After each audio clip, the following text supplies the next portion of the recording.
Oh, I'd like to congratulate the entire roster of the Toronto Maple Leafs because this might be one of the worst performances that I've ever seen in a Game 7 in my entire life. Matthews, Marner, Bieber, you gotta admit, every single one of these guys looked like a can of smashed assholes last night.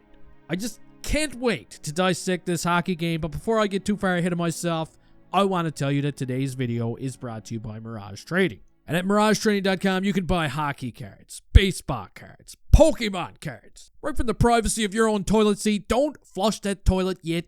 Visit MirajTrading.com, make an order today, and you can find all of their links in the description of today's video. But here we go. Game 7, Leafs and Reds. The puck is dropped. One team looks like it's been shot out of a bloody cannon, and the other team looks like it's the Toronto Maple Leafs trying to win a Game 7. It's only early, and Joseph Wallow's already taken more rubber than...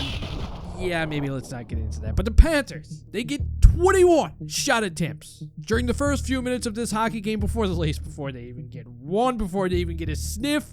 It's a one-sided affair if I've ever seen one. And poor Craig Berube is already starting to realize that he's like a plumber trying to wire a house right now. He is not having a good time with these particular players. But you know what?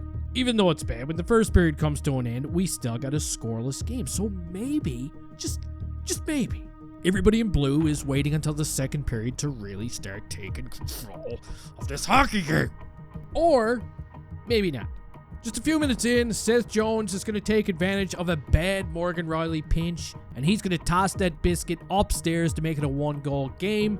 A few minutes later, Antoine Lundell is going to pounce on a rebound and put the Caps up by 2. Greer and Gadjevich team up to make it 3-0. In fact, everything that could possibly go wrong for the Toronto Maple Leafs is now going wrong in the second period. They're getting bombarded with shots. They look like a team that's completely forgotten how to play defense. And I'm talking absolutely everybody. Riley's been bad. Carlo's been brutal. He's got more creativity with his ass than his hands. And listen, I don't care what anyone says, this probably should have been a 4-0 game after this rush right here by Seth Jones, but the Leafs, they get away with one, so after 40 minutes of play, it's a 3-goal game heading into the third period. The Leafs, they're looking for a spark, and they're even going to get one from Ty Domi's little fella, but the problem is, not even a minute later, mouthwash, chips one by Joseph Wall and the Cats. They're right back in control of this hockey game. Actually, they didn't even lose control. Let's not kid ourselves. This was a complete 60-minute beatdown. Reinhart makes it 5-1. Brad Marchand, the head rat himself, he pots an empty netter. Ladies and gentlemen, your final score of this hockey game is 6-1 for the Florida Panthers. And I think this is the beginning of the end. And sometimes you got to be careful what you wish for. Mitch Marner, look, he's probably not going to be back next season. I'm willing to bet my left nut that he's not coming back next season.